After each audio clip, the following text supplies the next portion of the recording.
Bismillahirrahmanirrahim. Assalamualaikum warahmatullahi wabarakatuh. Selamat siang para mahasiswa peserta mata kuliah Pola Desain Perangkat Lunak.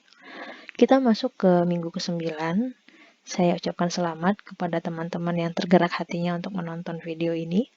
Setelah melihat video yang lalu hanya 7 orang yang menonton. Dan saya ucapkan terima kasih kepada 7 orang yang menonton itu. Semoga ilmu yang saya berikan berkah dan bisa kalian manfaatkan untuk dunia kerja kelak. Amin ya rabbal alamin. Tak lupa saya juga ucapkan semoga kita semua diberikan kesehatan pada masa pandemi ini. Tetap terus jaga kesehatan dan semangatnya dalam belajar. Dan tentunya dalam menjalankan ibadah di bulan suci Ramadan.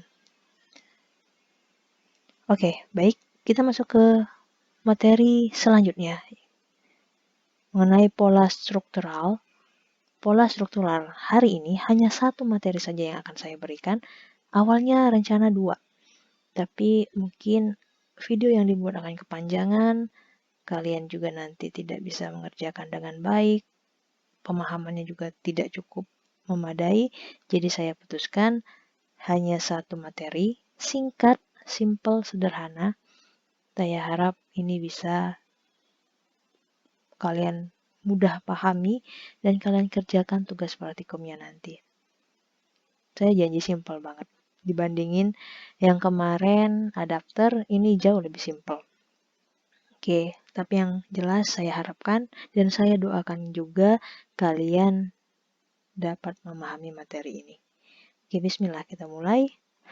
Seperti biasa, saya tampilkan lagi slide ini. Kita sudah masuk ke struktural, pola struktural. Nantinya pun nanti kita hanya akan sampai behavioral beberapa materi saja. Kita sekarang minggu ke-9 akan ada 6 kali lagi pertemuan online. Mungkin kalian hanya mendengar suara saya saja. Jadi ya kira-kira 6 kali pertemuan lagi. Kalian mendengarkan dan melihat slide pola desain perangkat lunak ini. Kalau lulus semua, amin. Oke ya, lanjut. Kita akan membahas proxy. Lihat, yang paling simpel saya ambil duluan karena ingin meningkatkan minat kalian dulu sekarang. Karena saya lihat kemarin yang mengerjakan tugas cuma 9 orang, itu pun 2 sudah limited waktunya. Nanti kita bicarakan lagi kalau misal memang teknis pembelajaran kita dianggap kurang efektif. Mungkin nanti akan saya bikinkan kuesioner dulu untuk memperbaiki nanti ke depan 6 pertemuan lagi kira-kira rekan-rekan mahasiswa nyamannya seperti apa. Oke, sekarang kita lanjutkan dulu menggunakan metode yang biasa kita gunakan, yaitu saya jelaskan melalui video ini. Oke, kita akan masuk ke structural pattern, metode proxy. Apa itu metode proxy? Seperti biasa, kita lihat definisi dari bapak-bapak yang tergabung dalam Gang of Four. Jadi, bapak-bapak itu memberikan definisi bahwa proxy itu dia sebenarnya hanya menyediakan surrogate or placeholder. Surrogate itu semacam pengganti. Semacam pengganti untuk objek yang lain. Sehingga dapat mengaksesnya. Atau mendapatkan kontrol aksesnya. Proxy juga pada dasarnya merupakan substitute, ya sama, surrogate substitute for an intended object, untuk suatu objek tertentu, karena akan ada suatu kondisi di mana mengakses objek yang original itu tidak selalu memungkinkan. Banyak faktornya.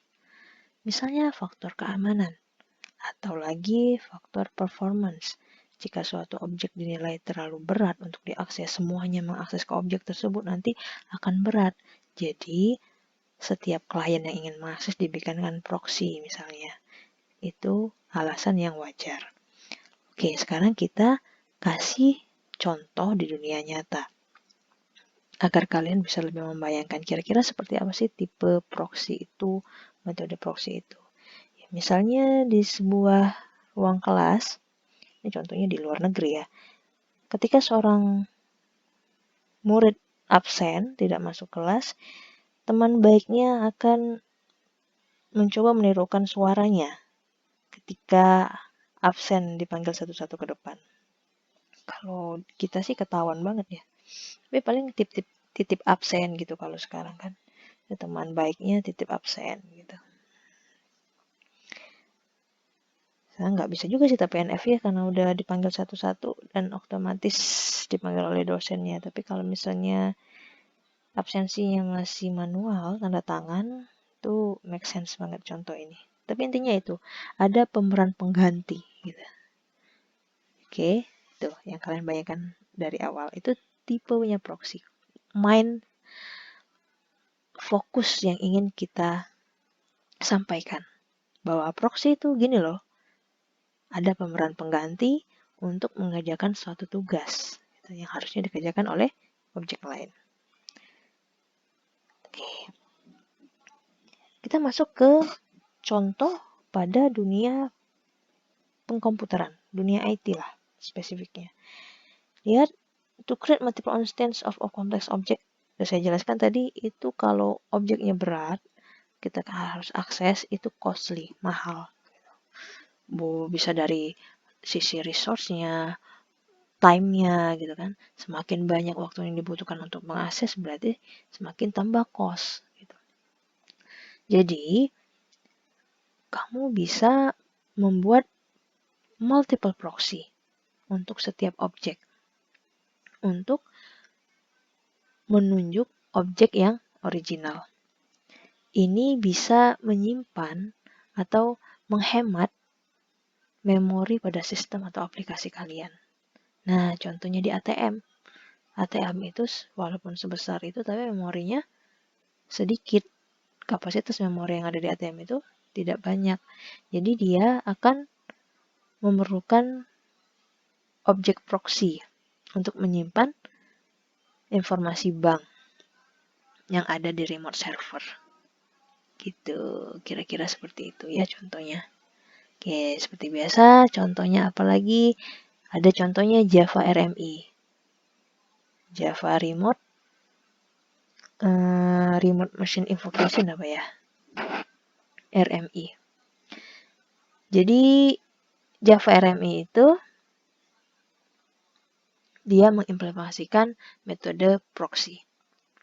Oke, cukup tahu aja itu penggunanya untuk Java Virtual Machine.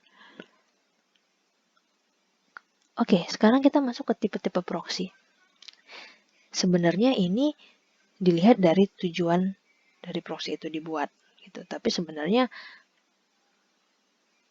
isinya ya konsepnya yang seperti saya jelaskan tadi. Tapi berdasarkan tujuannya macam-macam dibikin tipe-tipe proxy. Ada remote proxies. Dia menyembunyikan objek yang asli. Objek yang aslinya ada di lokasi yang berbeda. Kemudian virtual proxies. Ini lebih bertujuan untuk optimisasi. Kayak tadi, kalau misalnya ada objeknya yang berat, mengakses langsung itu sangat berat, costly, dan performanya akan menurun kalau mengakses langsung, mending dibikinin proxy deh. Seolah-olah objek original itu yang memberikan respon, padahal proxy yang mengerjakannya. Kemudian ada lagi protection proxies.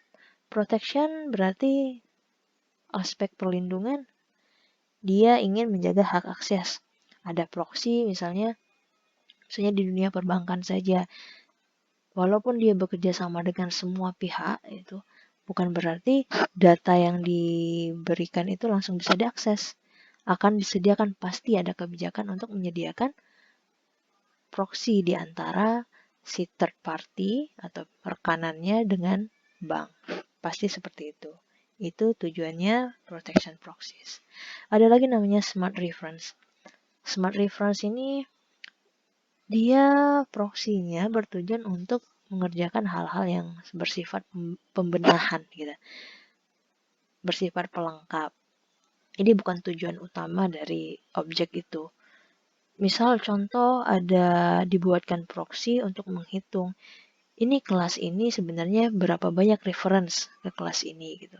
Nah, itu yang melakukan bukan kelas itu sendiri, dibikinin proxy saja gitu. Untuk hal-hal bersifat ya semacam perintilan kayak gitu. Oke, jadi ada 4 tipe proxy.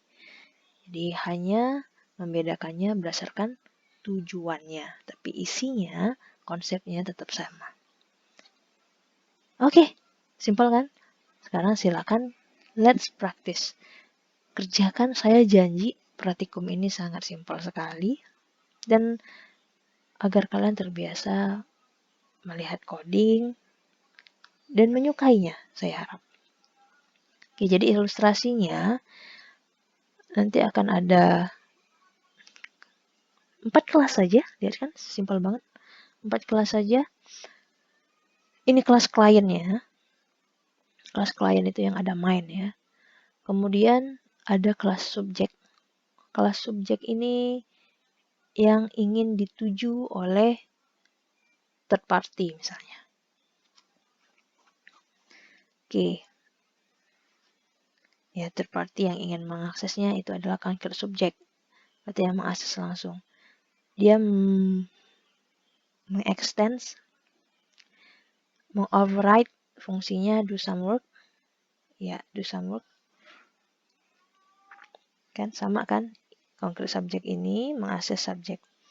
Nah, apa gunanya proxy? Proxy ini dia seolah-olah menjadi si concrete subject yang mengakses subjek. Ini langsung dia mengakses subjek dan juga seolah-olah menjadi concrete subject. Nanti si client end user, dia hanya perlu mengakses proxy saja. Gitu. Jadi ketika proxy dijalankan, dia udah seolah-olah menjadi concrete subject yang mengakses subjek. Beda dengan ketika mengakses concrete subject langsung si client ini. Berarti kalau dia misalnya mengakses klien langsung, otomatis nanti concrete subjeknya dulu, kemudian ke subjeknya lagi gitu kan. Tapi nanti cukup ke proxy dan otomatis dia sudah menjadi concrete subject yang meng-extend subject. Itu kira-kira itu mindsetnya, konsepnya seperti itu. Nah, lihat nanti akan ada 4 kelas saja. Simple banget. Cuman ada do some work. Bagaimana detailnya? Silakan dilihat tugas praktikumnya. Pertanyaannya pun cuma 2. Ya, intinya kalau kalian sudah bisa jawab itu dan dengan mudah, insya Allah UAS kalian udah kalian pegang berapa persen gitu. Karena toh UAS juga soalnya dari tugas praktikum maupun materi yang saya berikan. Oke, tidak sampai 15 menit.